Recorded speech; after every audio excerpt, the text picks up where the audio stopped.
اقبال کہتا ہے جلیا اتھے کروڑا دنیا بستی اتھے ارباں کلمہ پڑھن والے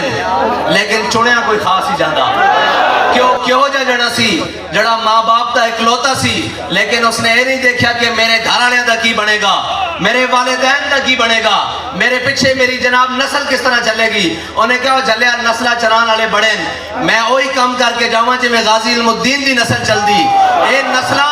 عمیر بن ابی تو لے کے غازی ممتاز تک اور غازی جناب ممتاز تو لے کے زین تک اے نسل انہاں دی چل دی رہنی اے کوئی عام بلڈ نہیں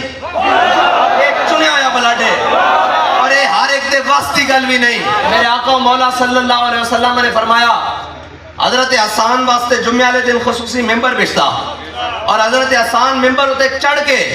حضور دے دشمنوں کو صرف جواب دیں دے میرے آقا فرمان دے جدو تک حسان ممبر تے کھڑے ہو کے میرے دشمنوں جواب دیندہ جبریل اس کی پشتوں تے کھڑا رہندا اور جھلیا جڑا کھڑا ہو کے ممبر تے دشمنوں جواب دے وے اس کی پشتوں تے جبریل ہون تے جڑا خنجر لہرا کے دشمنوں جاوے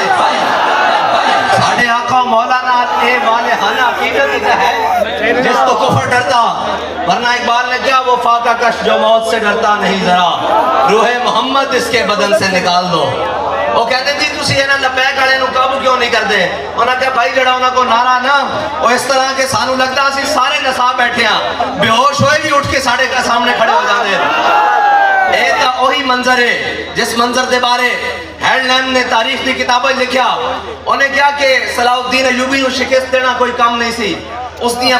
فوجاں دی صف 3 ہوندی سی یا 4 ہوندی سی ساڑھیاں 15 صفحہ ہوندیاں سن 20 صفحہ ہوندیاں سن ذرہ لیس نائٹ ہوندے سن اور جناب بڑیاں فوجاں اور بڑے جناب ذرہ بختر بڑے بڑے جوان ساڑھے کول سریبی ہوندے سن لیکن ایک گل سمجھ نہیں آندی انہیں کیا قریب ہوندا سی کہ اسی صلاح الدین ایوبی نو شکست دے دیئے لیکن اس دی صف وچوں نعرہ تکبیر بلند ہوندا سی اس دے شہید بھی اٹھ کے لڑن لگ پیندے سن